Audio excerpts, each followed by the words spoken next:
Assalamualaikum warahmatullahi wabarakatuh. Perkenalkan, kami dari program studi Akuntansi Bisnis Digital Politeknik Negeri Lampung. Sebelumnya, izin memperkenalkan diri, saya Meilina Pratiwi dengan NPM 25752149 beserta rekan. Saya Maira Fida dengan NPM 25752148. Di sini kami akan menjelaskan laporan keuangan Dari PT FKS Food Sejahtera Tbk.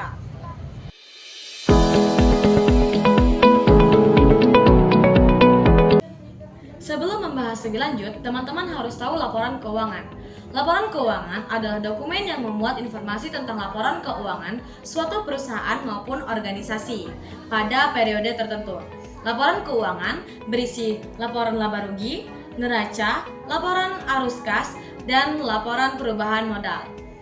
Laporan keuangan biasanya ditunjukkan kepada stakeholder seperti kreditor, investor, pemilik perusahaan, dan stakeholder lainnya. Laporan keuangan tidak hanya sebatas itu saja.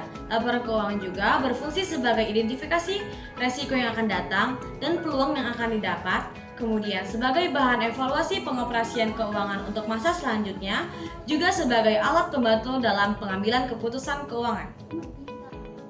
Kita akan membahas laporan keuangan PT FKS Food pada periode 6 bulan terakhir tahun 2024 dan 6 bulan pertama pada tahun 2025. Kita mulai dari laporan laba rugi. Laporan laba rugi sendiri menyajikan informasi tentang pendapatan yang diperoleh oleh suatu perusahaan dan beban-beban yang dikeluarkan oleh suatu perusahaan sehingga pada akhirnya menentukan laba atau ruginya suatu perusahaan. Pada laporan keuangan laba rugi PT FKS Food menjelaskan bahwa perusahaan ini berhasil mempertahankan performa penjualan yang kuat selama 6 bulan pertama, bahkan mengalami peningkatan dari 6 bulan sebelumnya, sehingga menghasilkan omset mencapai sebesar 951,7 miliar rupiah, di mana omset ini naik sebesar 2% dari 6 bulan sebelumnya. Dari analisis laporan ini, laba rugi yang telah disajikan ini menunjukkan bahwa produk-produk FKS Food memiliki permintaan konsumen yang stabil, bahkan mengalami peningkatan meskipun hanya sedikit. Selanjutnya, kita akan menganalisis laporan posisi keuangan atau biasa kita sebut neraca. Nah, pada neraca ini kita akan mendapatkan informasi tentang total aset ataupun total harta yang dimiliki oleh FKS Food ini. Nah, secara keseluruhan, total aset sejak tahun 2024 itu ada 1.964,2 miliar rupiah. Kemudian, mengalami penambahan atau peningkatan pada tahun 2025 ini mencapai 2.098,5 miliar rupiah. Peningkatan ini terjadi karena operasi keuangan FKS Food sangatlah sukses, sehingga FKS Food memiliki keuntungan atau laba bersih yang tinggi. Kemudian, keuntungan yang tinggi tersebut diubah menjadi aset oleh FKS Food seperti kas, persediaan ataupun investasi dan aset lainnya. Nah, pada metode pembiayaan, perusahaan ini membeli peralatan yang nilainya tinggi atau dengan harga yang mahal, namun membelinya secara kredit sehingga menambah nilai aset atau harta yang tinggi. Tapi FKS Food juga bertambah nilai hutangnya semakin besar. FKS Food termasuk perusahaan yang masih bertumbuh.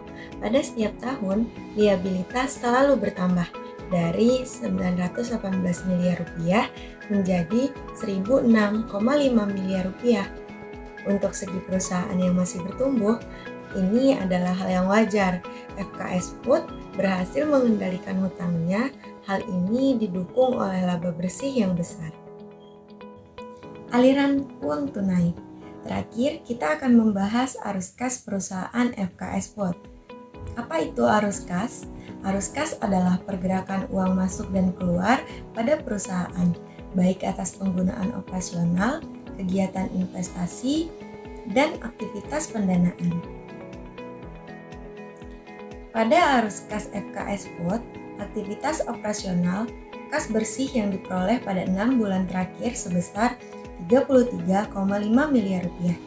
Setelah dikurangi atas penggunaan aktivitas investasi, pendanaan kas dan setara kas pada akhir periode sebesar 143,5 miliar rupiah. Kinerja FKS Food mencerminkan kekuatan operasional dan kesehatan finansial yang signifikan. Hal ini ditunjukkan dengan lonjakan laba bersih lebih dari 50% dan neraca yang diperkuat oleh pertumbuhan aset serta peningkatan modal bersih. Secara keseluruhan, hal ini memberikan gambaran yang sangat meyakinkan terhadap efektivitas manajemen, integritas dalam pengelolaan bisnis, dan transparansi perusahaan dalam mengelola biaya operasionalnya yang berpotensi menjadi pendorong positif untuk investor dan pemangku kepentingan lainnya.